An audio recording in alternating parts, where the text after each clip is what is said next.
Fala rapaziada, saudações vascaínas, você está no canal Vasco é Nosso, eu me chamo Diego e aqui você fica muito bem informado exatamente tudo aquilo que acontece no nosso gigantesco Vascão da Gama.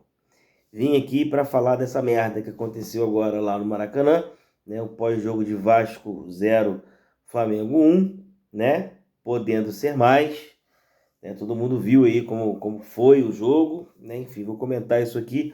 Vou fazer esse pós-jogo aqui para vocês, para não perder muito tempo, né? Já vou pedindo para você aí deixar o likezão, né? Se inscreva no canal também, ativa o sininho para você receber aí toda vez as nossas notificações. Vamos lá, galera. Vamos ser curto, grosso e direto aí, porque tem coisas que precisam ser faladas aqui nesse vídeo e espero que esse vídeo alcance bastante pessoas, principalmente a diretoria do Vasco, né, que está fazendo essas paradas aí. Vamos lá. Vamos falar do jogo primeiro, depois a gente entra na questão, né, que eu acho que é válida também.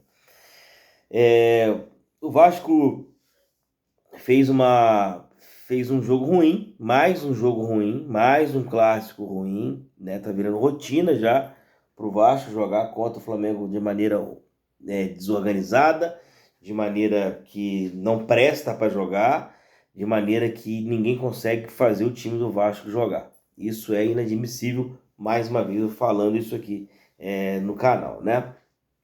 E assim, cara, a gente precisa ser sincero com algumas coisas, né?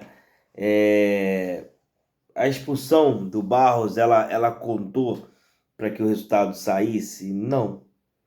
Mais cedo ou mais tarde, né, o Flamengo ia acabar fazendo o gol ali. Por quê? Né? Por que isso foi falado? Né? Por que a gente já sabia que isso ia acontecer? Porque o Vasco não deu um chute no gol, cara. O Vasco não sufocou o Rossi em nenhum momento. A oportunidade que a gente teve com o GB, infelizmente ele perdeu.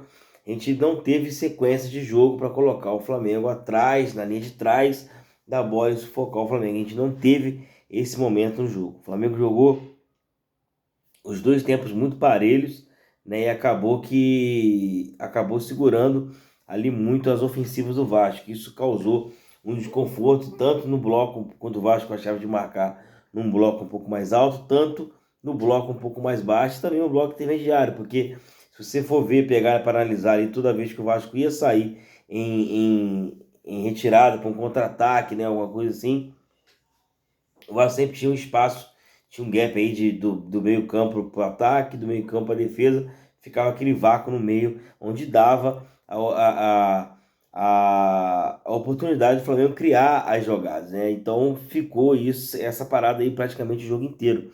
E a gente não conseguiu fazer o nosso jogo. A gente não conseguiu fazer com que o Vasco jogasse futebol, que era o que a gente esperava que o Vasco fosse fazer hoje, né?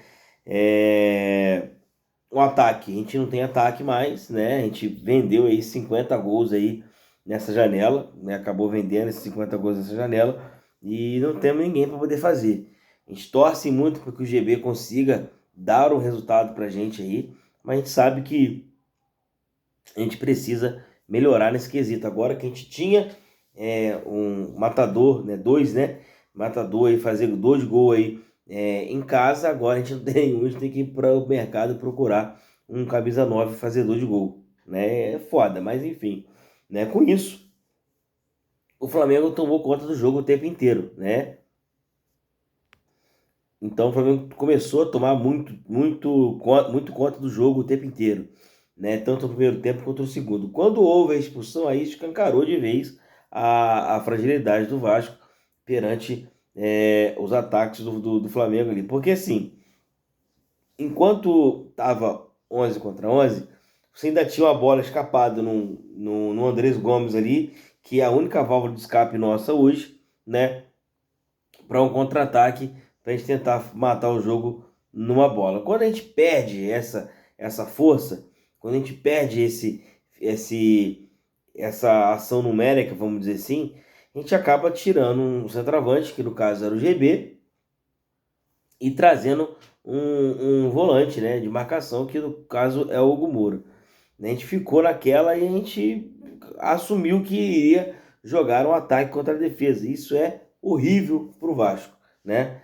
Isso é horrível para o torcedor vascaíno, porque no Vasco não joga dessa forma, né? E com isso o Flamengo dominou ainda mais a partida, até que o senhor Lucas Piton, né, como sempre, entrega a paçoca. Né, o que ele fez? Uma bola cruzada na área, né, o senhor Lucas Piton, ao invés de tirar para o lado, para os cantos, sei lá, fazer o que ele quisesse fazer, menos aquilo que ele fez. Ele foi lá e jogou a bola na cabeça no pé, né? Ajeitou para o cara do Flamengo pegar, bater de fora da área e fazer o gol, fazer 1-0.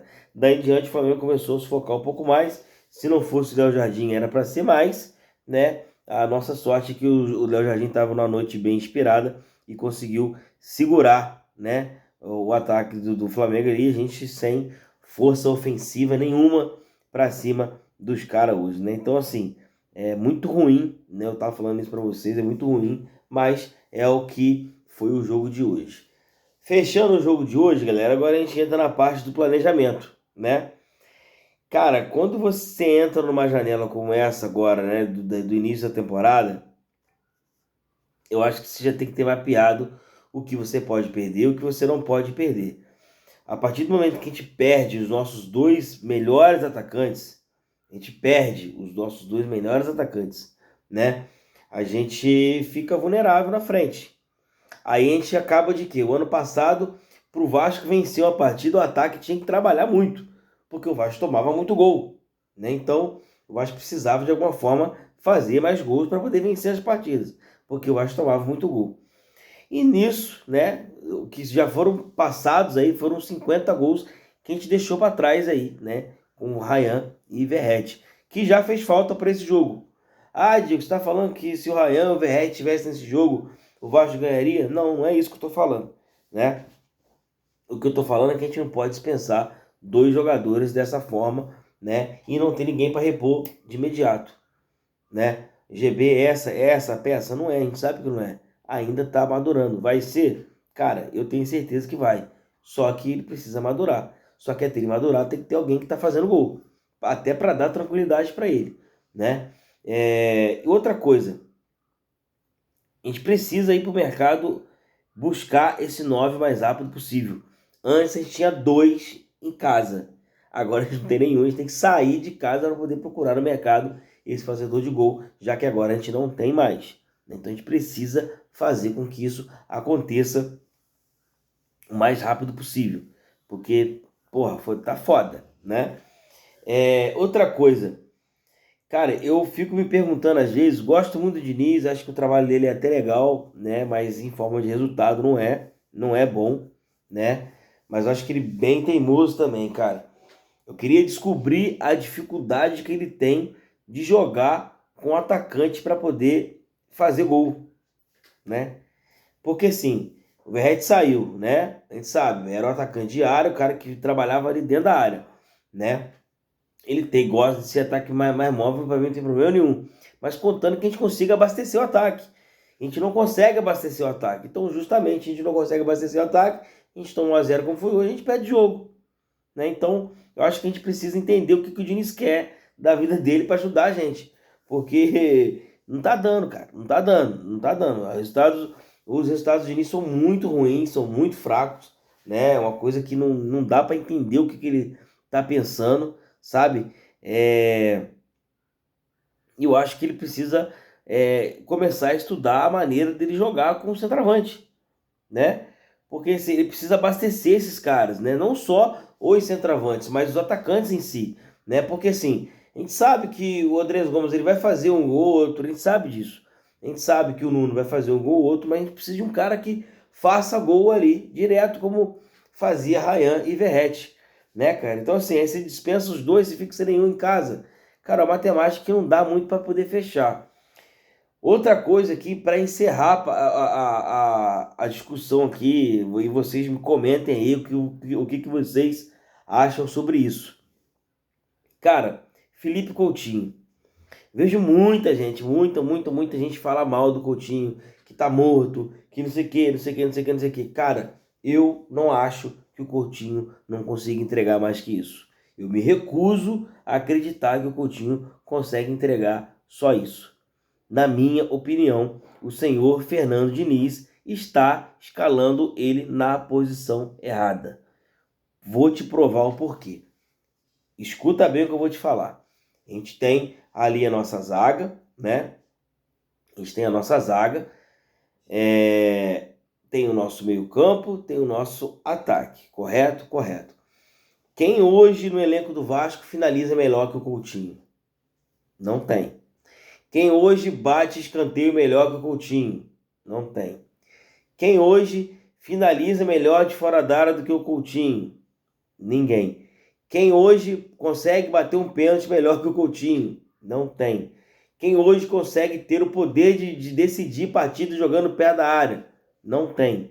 Então, assim, que raios é esse que o Diniz está fazendo que joga o Coutinho longe da grande área do adversário? Por que o Coutinho não joga próximo da área? O Coutinho hoje ele precisa jogar próximo da área. Por quê? Porque é o nosso cara que melhor finaliza, é o nosso cara que melhor tem a qualidade no passe, ele é o cara que melhor consegue pensar a jogada e deixar alguém na cara do gol.